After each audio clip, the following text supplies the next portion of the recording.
Aktor Irwansyah melaporkan adik kandungnya sendiri, Hafiz Fatur Rahman, ke Polres Metro Jakarta Selatan atas dugaan pemalsuan dokumen. Sang adik diduga memalsukan tanda tangan Irwansyah untuk meminjam miliaran uang ke salah satu bank swasta sejak tahun 2018 silam. Yang lebih parah, sang adik juga tega menggadaikan 4 sertifikat unit rumah ke pihak bank. Hal itu disampaikan oleh kuasa hukum Irwansyah, Zakir Rashidin, saat menggelar jumpa pers di kawasan Jakarta Selatan pada Senin 3 Januari 2022. Pelaporan ini berkaitan dengan adanya dugaan pemalsuan tanda tangan, yang mana klien kami, Saudara Irwan ini kaget pada saat ada salah satu bank mengirimkan surat tagihan ke rumahnya. Ada salah satu bank swasta mengirimkan surat tagihan ke rumahnya bahwa Irwan sudah tidak bayar cicilan terkait dengan adanya peminjaman uang di salah satu bank swasta tersebut. Ya, Irwan kaget loh, kenapa bisa saya ditagih? Saya tidak pernah kredit. Parahnya yang bikin kami kaget, sertifikat yang dijaminkan di bank tersebut itu atas nama Irwansyah. Sertifikat rumah atas nama Irwansyah. Kenapa bisa diagunkan atas nama orang lain? Saya tanya Mas Irwan, pernah nggak bertemu dengan pihak banknya? Irwan bilang tidak pernah bertemu dengan pihak. Kalau teman-teman lihat pada trending pada pagi hari ini tentang kabar tentang Irwansyah yang kabarnya ini rumah Irwansyah dipasang pelang disita bank karena ditipu oleh adiknya di sini. Maka kalau kita melihat hal ini kan menjadi sedikit pertanyaan teman-teman semua. Andaikan dalam sistem pinjaman ke bank itu, dalam sistem pinjaman ke bank pastinya kita itu harus ada jaminan. Jaminan tadi itu yang menjadi jaminan itu adalah barang milik kita, dan kemudian ataupun keluarga kita yang tanda tangannya menjadi siapa yang menjadi pihak penjamin di sini saat kita pinjam ke bank. Irwansyah ini kerugian akibat ditipu oleh adiknya, kalau kita kutip dari detik.com ini sekitar 2 miliar.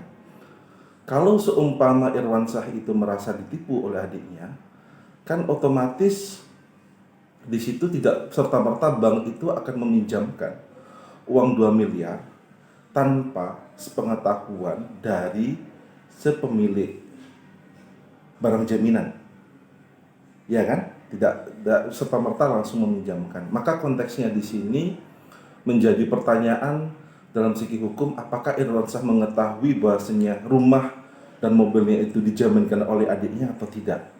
Apakah kemudian yang kedua, apakah memang betul-betul ada penipuan yang kemarin itu ramai tentang tanda tangan palsu yang terjadi pada kasusnya Nirina Zubir yang terjadi? Apakah itu terjadi? Maka konsepnya di sini karena kalau kita lihat rumah Irwansyah sudah dipasang disita bank di pelang tersebut, berarti sudah terjadi kredit macet. Kalau terjadi kredit macet, teman-teman semua, berarti di situ sudah tidak ada pembayaran beberapa waktu untuk jaminan agar jaminan tadi itu menjadi utang piutang di bank itu selesai. Konsepnya berarti penyelesaian di sini, karena kan ini pasti nanti akan dalam bidang hukum itu seringkali nanti akan dilelang. Dalam proses lelang itu kan tidak serta-merta bank akan melelang cita jaminan, kan tidak serta-merta ada proses di situ. Maka hal yang bisa digunakan Irwansyah dalam segi hukum yakni adalah menindaklanjuti apakah ada proses penipuan untuk mengambil tanda tangan dari Irwansyah. Yang pertama, yang kedua yakni adalah apakah memang betul-betul terjadi sepengetahuan Irwansyah di sini. Kalau Irwansyah betul-betul sepengetahuannya, berarti itu secara hukum sah. Tapi kalau seumpama yang terjadi adalah proses penipuan, itu adalah prosesnya pidana di sini. Proses pidana, tetapi tidak menutup konsep tentang utang piutang ke bank, karena utang piutang ke bank tadi dalam prosesnya itu kan walaupun adiknya, walaupun itu keluarganya, manakala itu proses ke bank dijaminkan, berarti itu kan ada proses hukum yang berjalan di situ. Maka suka tidak suka Irwansyah harus melunasi hutang 2 miliar ataupun berusaha untuk menegosiasi dengan pihak bank yang memberikan utang piutang tadi itu, apakah bisa jaminannya dicabut atau diganti ke jaminan tempat lain. Itu proses yang mungkin bisa dilalui. Walaupun sebenarnya teman-teman adalah proses perdata yang sebenarnya tidak begitu berat, 2 miliar, karena ada yang lebih besar daripada ini. Pelajarannya ini adalah kita harus berhati-hati terhadap barang-barang milik kita yang kemudian itu menjadi hak milik kita, dan tidak mudah percaya walaupun sebenarnya itu adalah keluarga kita sendiri untuk masalah utang piutang. Dan kemudian yang menjadi pertanyaan saya, mengapa kalau ada rumah itu disita, sertifikat rumah, kemudian BPKB mobil yang dijaminkan ke bank itu, kenapa tidak disimpan baik-baik oleh pihak Irwansyah di sini? Walaupun sama-sama adiknya ya, tapi kan itu barang milik pribadi yang itu mungkin teman-teman bisa disimpan dengan baik-baik agar yang mengetahui cuma istrinya dan tidak ada orang lain. Kalau semua sampai dijaminkan berarti kan atas pengetahuan dari pemilik barang tersebut, yakni dalam hal ini adalah pihak Irwansyah mengetahui. Kita tinggal membuktikan Bapak Ibu, tetapi proses utang piutang itu tidak serta-merta walaupun dia merasa itu ditipu oleh adiknya, utang piutang itu yang dijaminkan tadi tidak serta-merta terhapus. Karena kalau itu proses penipuan adalah proses pidana, tapi dalam hal ini kan itu adalah utang piutang, dalam konsepnya itu adalah perdata rekan-rekan semua.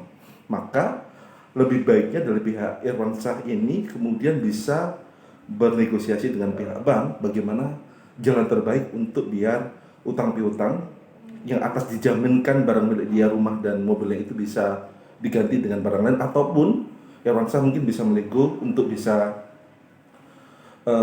mengurangi tentang jaminan dia yang 2 miliar tadi bisa keluar dari jeratan piutang di bank ini. Ini pelajaran teman-teman. Tadi yang bisa kita ambil hikmahnya ini adalah dalam kasusnya ini teman-teman, ini proses hukum ya. Tapi ini juga proses kekeluargaan yang lumrah terjadi pada setiap orang. Maknanya apa teman-teman? Maknanya adalah kita untuk selalu berhati-hati, lebih waspada terhadap barang milik kita. Jangan sampai barang milik kita itu kemudian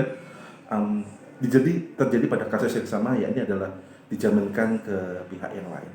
Itu teman-teman mungkin yang bisa kita diskusikan pada pagi hari ini, dan salam sehat selalu. Sampai jumpa.